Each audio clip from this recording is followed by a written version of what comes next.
Tumos.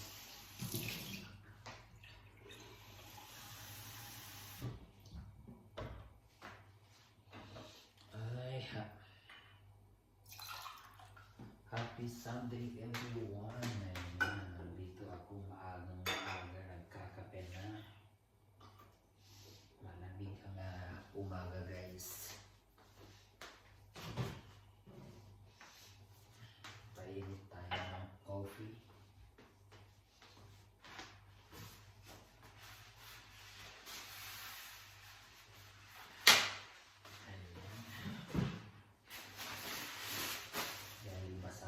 Guys, hinugasan ko dahil nag-tea tayo kagabi. So, punasan bago lang yan ng coffee.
Dito tayo sa lamesa guys. Sa lamesa. Ayan, nandito tayo. Medyo madilim yung ilaw dahil luma na guys. So ayan, coffee tayo guys. Ayan, mainit na yung bread natin. So kailangan ng peanut butter muna, diba? Ganito lang guys, kasimple ang buhay dito. Hindi yun ang nag-iinarte na kailangan pag gaya-gayahin yung mga style ng amo na kailangan mo pang maglagay-lagay ng tissue. Sus Mariosep. Ayaw ko ng ganong style guys, kung ano yung ginagawa mo sa bahay ng amo mo or what, gagayahin mo rin. Ayaw ko ng ganon. Kaplastikan lang yun. Wala kang originality, diba? Wala kang originality kung ano yung ano mo yun. Ilabas mo kung sino ka, hindi magkukunwari, diba?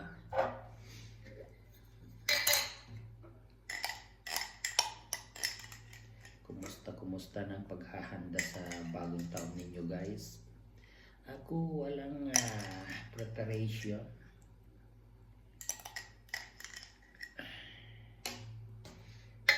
Dahil nag-iisa tayo, so matulog na lang tayo sa New Year para hindi tayo puyat sa kinumagahan, diba?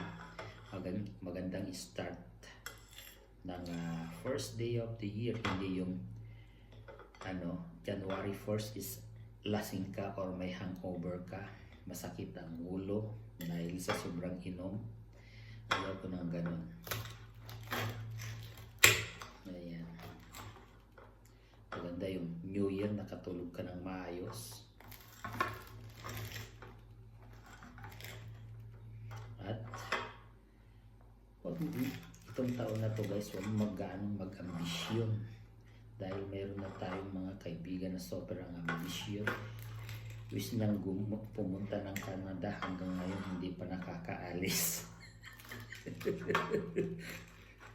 Sekreto pa guys pero nalalaman ko naman nag-apply siya for Canada. Ano pang gagawin mo sa Canada at your age? Magsi-50 ka na. Ano pang gagawin mo sa Canada? My goodness. Nag-chismis na tayo guys.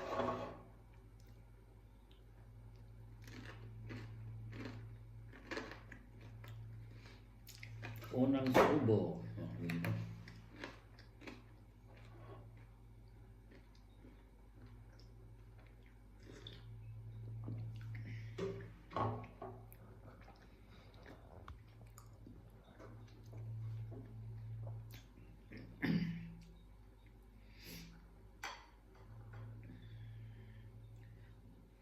style Pinoy pa rin tayo guys, na yung bread iano pa rin sa coffee.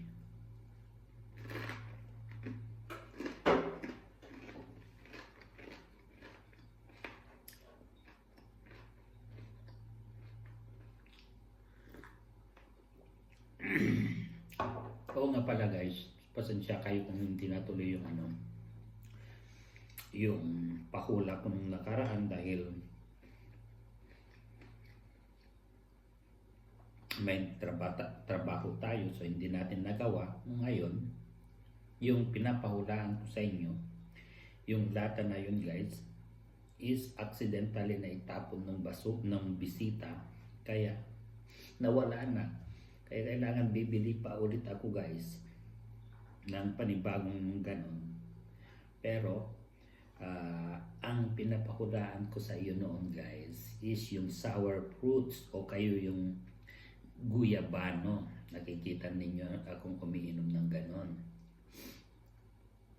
Yung isa na nakita niyo nung nakalive ako is coconut juice yun. Yung isa, yung sour fruits. Diba?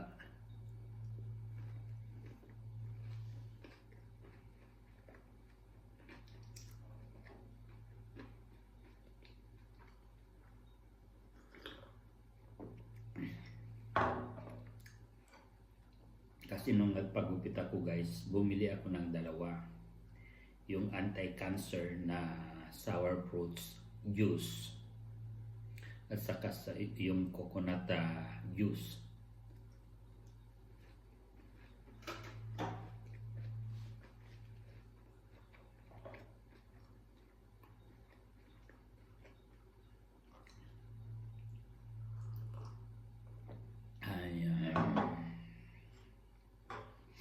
Malapit ko na matapos guys. 8 pieces ang pagkat ko guys. Filipino style, sausaw sa kape, tapos kakainin.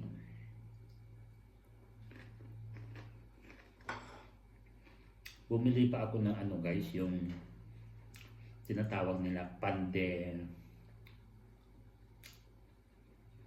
tawag dito, yung violet guys, ano bang tawag doon?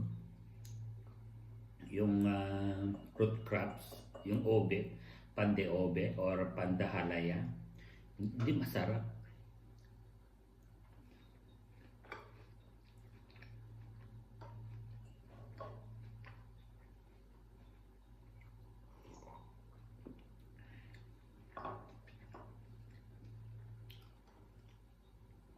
Ayan, isang piraso na lang guys, tapos na tayo.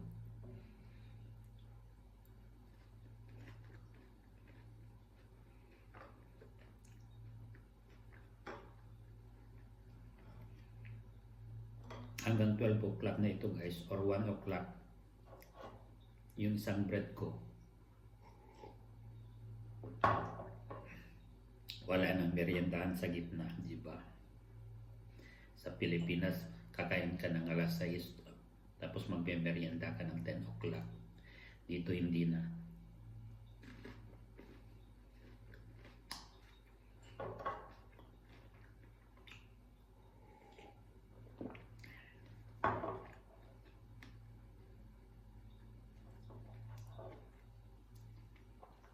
Parang ang sexy ko nito guys.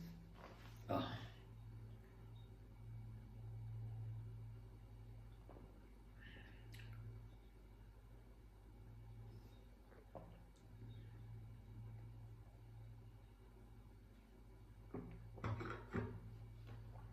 Ayan, tapos na guys. Maraming salamat. Ayan na, again, advance Happy New Year to everyone. Bye bye guys. Bye bye.